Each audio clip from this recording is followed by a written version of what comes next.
بسم اللہ الرحمن الرحیم۔ آج رات یہ آیت پڑھ کر سونا، صبح گھر میں ہر طرف دولت ہی دولت پڑی ملے گی۔ خدا کی قسم یہ 100 کروڑ کا وظیفہ ہے، راتوں رات کروڑ پتی بن جاؤ گے۔ محترم ناظرین، میرے وہ بہن بھائی جن کے اوپر کروڑوں کے حساب سے قرض ہے، وہ بھی اس وظیفے کو کر لیں۔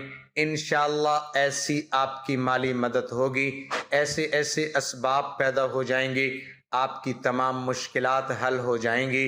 جس گھر میں رات کو سونے سے پہلے یہ ایک آیت پڑھی جاتی ہے، وہاں رزق کے فرشتے بوریاں بھر بھر کر لاتے ہیں۔ یہ میرا اپنا آزمودہ وظیفہ ہے، یقین نہیں آتا تو آج پڑھ کے دیکھ لو۔ محترم ناظرین اکرام، آج کا جو میرا وظیفہ ہے، یہ وظیفہ جس گھر میں بھی کیا جاتا ہے، یعنی جس گھر میں بھی رات کو سونے سے پہلے یہ سورہ مبارک پڑھی جاتی ہے، وہاں رزق کے فرشتے بوریاں بھر بھر کے لاتے ہیں۔ یقین نہیں آتا تو آج آپ اس وظیفے کو کر کے دیکھ لیں، پھر ہی آپ کو اس وظیفے کی طاقت کا اندازہ ہوگا۔ محترم ناظرین، قرآن پاک جو ہے یہ اتنی مبارک کتاب ہے، یہ اتنی پیاری کتاب ہے کہ قرآن پاک میں شفا کے نسخے بھی ہیں۔ کوئی بھی بیمار ہو تو اس قرآن پاک میں شفا کے نسخے ہیں، ہر طرح کی معاشی پریشانیوں کا حل بھی موجود ہے۔ جس طرح آج کل لوگ، آپ کو پتہ ہے، طرح طرح کی پریشانیوں کا شکار ہیں، ایک پریشانی ختم ہوتی ہے تو دوسری شروع ہو جاتی ہے، تو قرآن پاک جو ہے اس میں ہر طرح کی معاشی پریشانیوں کا حل موجود ہے۔ اگر آپ کا دل چاہتا ہے کہ آپ لوگ اپنے اللہ سے باتیں کرو تو قرآن پاک کھول کر پڑھ لیا کرو۔ خوش قسمت ہوتے ہیں وہ لوگ، خوش قسمت ہوتے ہیں وہ گھر جن گھروں میں قرآن پاک کی تلاوت ہوتی ہے اور وہ لوگ ہر روز قرآن پاک پڑھتے ہیں۔ میں اپنے تمام دوستوں کو، اپنے تمام سبسکرائبرز کو اور جو بھی میرے بھائی بہن اس ویڈیو کو دیکھ رہے ہیں، میں ان سے گزارش کرتا ہوں کہ کم از کم 1 رکوع روزانہ پڑھو، اگر نہیں تو 1 آیت روزانہ پڑھو۔ آپ قرآن پاک کو روزانہ کھول کے 1 دفعہ دیکھ لیا کرو، اس میں بھی شفا ہے، اس میں بھی برکت ہے۔ قرآن پاک ایک ایسی کتاب ہے جس کو ہم نے پس پست ڈال دیا ہے۔ یہ طاق میں سجانے والی کتاب نہیں تھی، یہ غلافوں میں ڈال کر الماریوں میں رکھنے والی کتاب نہیں تھی، یہ پڑھنے والی کتاب تھی، یہ عمل کرنے والی کتاب تھی۔ لیکن آج مسلمانوں کا حال یہ ہے کہ سال ہو گئے ہیں کبھی قرآن پاک کھول کے نہیں دیکھا، تو ان گھروں میں برکت کیا ہوگی؟ یہی قرآن پاک کل قیامت والے دن آپ کے خلاف گواہی دے گا، آپ کو جہنم تک لے کے جا سکتا ہے۔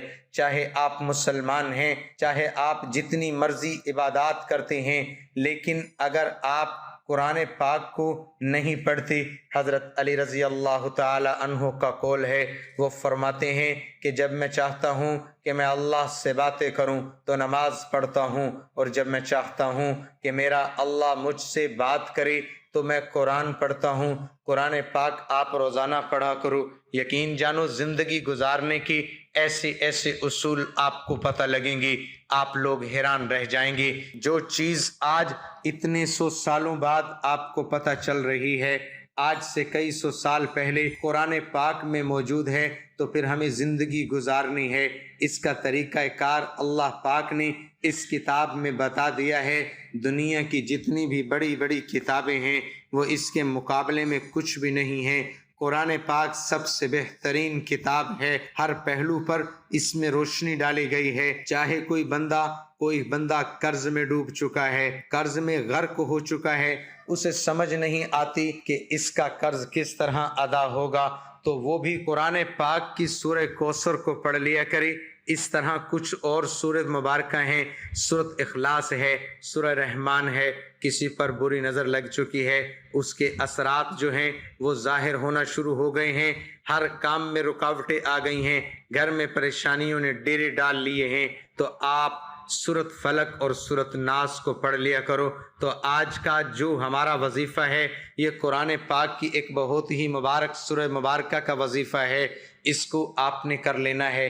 مالی حالات جتنے بھی خراب ہیں، معاشی حالات جتنے بھی خراب ہیں، اس وظیفے سے انشاءاللہ ہر طرح کا مسئلہ ختم ہو جائے گا، ہر طرح کی پریشانی ختم ہو جائے گی۔ فوری پیسوں کی ضرورت ہے تو وہ بھی انشاءاللہ آپ کو پیسے مل جائیں گے۔ اس وظیفے سے غریب بھی مالدار بن جاتا ہے۔ جو لوگ اکثر کہتے رہتے ہیں کہ وظیفوں سے کچھ نہیں ہوتا، میں تو وظیفے کر کے تھک گیا ہوں، تو میں ان سے گزارش کروں گا، ان سے اپیل کروں گا، ایک دفعہ یہ جو آج کا وظیفہ آپ کو بتانے لگا ہوں اس کو اپنی زندگی میں شامل کر لو، اس وظیفے کو کرنے کی عادت اپنا لو، پھر دیکھنا آپ کی زندگی کی مشکلات کس طرح ختم ہوتی ہیں، پھر دیکھنا اللہ پاک کس طرح آپ کو عطا کرتا ہے۔ اسی طرح میرے وہ بہن بھائی جن کے اوپر کروڑوں کے حساب سے قرض ہے، وہ بھی اس وظیفے کو کر لیں، انشاءاللہ ایسی آپ کی مالی مدد ہوگی، ایسے اسباب پیدا ہو جائیں گے، آپ کی تمام مشکلات حل ہو جائیں گی۔ تو اب چلتے ہیں وظیفے کی طرف۔ آپ نے یہ وظیفے کیسے کرنا ہے؟ آپ نے کرنا اس طرح سے ہے، سب سے پہلے آپ نے وضو کر لینا ہے۔ یہ وظیفہ آپ مغرب کے بعد بھی کر سکتے ہیں، عشاء کے بعد بھی کر سکتے ہیں۔ عشاء کے بعد اگر آپ کو نہیں ملتا، آپ نے اور کوئی کام کرنا ہے تو آپ جب سونے لگیں آپ اس سے پہلے آپ نے ضرور اس عمل کو کر لینا ہے۔ اس وظیفے کی صرف ایک ہی شرط ہے، آپ نے مکمل یقین کے ساتھ، کامل ایمان کے ساتھ اس وظیفے کو کر کے دعا مانگنی ہے۔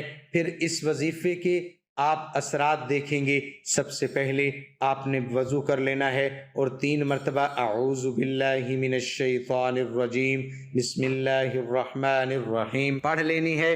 اس کے بعد آپ نے 11 مرتبہ درود ابراہیمی پڑھ لینا ہے۔ آپ نے درود ابراہیمی پڑھنے کے بعد اپنے اللہ سے دعا کرنی ہے، میرے اللہ میرے اوپر تنگ دستی ہے، محتاجی ہے، رزق کی کمی ہے، اے اللہ تیرے سوا کوئی حاجت روا نہیں، تیرے سوا کوئی مشکل کشا نہیں۔ میں نے اولیاء اللہ سے سنا ہے، میں نے لوگوں سے سنا ہے کہ درود پاک پڑھنے سے ہر دعا قبول ہوتی ہے، تو اے میرے اللہ اس درود پاک کی برکت سے میری حاجات کو پورا فرما دے، میری تنگیوں کو ختم کر دے۔ اس کے بعد آپ نے 1 مرتبہ سورۃ واقعہ پڑھ لینی ہے۔ سورۃ واقعہ قرآن پاک میں بہت ہی مبارک سورۃ مبارکہ ہے، سورہ رحمان کے بعد سورہ واقعہ ہے، تو آپ نے اس کو 1 دفعہ پڑھ لینا ہے۔ واقعہ قیامت کا نام ہے کیونکہ اس کا ہنر یقینی عمل ہے، اس کا واقعہ ہونا حتمی معمر ہے، نہ اسے کوئی ٹال سکے گا نہ کوئی ہٹا سکے گا، اپنے مقرر وقت پر ہی آ کر رہے گی۔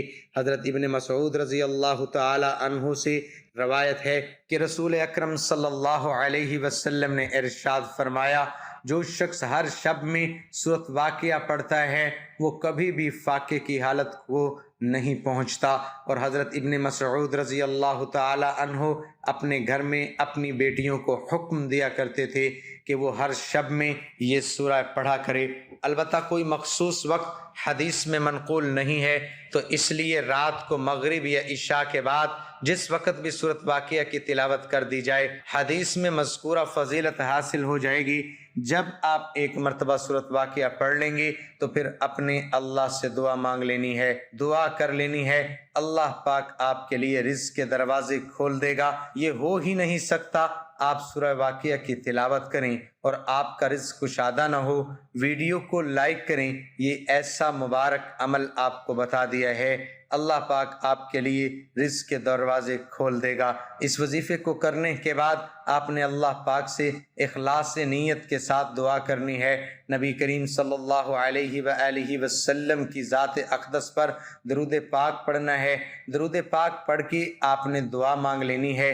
جو دعا درود پاک پڑھ کے مانگی جاتی ہے وہ لازمی قبول ہوتی ہے، اس میں قبولیت کا کوئی شک نہیں رہتا۔ ویسے آپ دعا مانگیں گے تو وہ درمیان میں اٹک جاتی ہے، یہ درود پاک کی برکت ہے، درود پاک کی برکت سے وہ دعا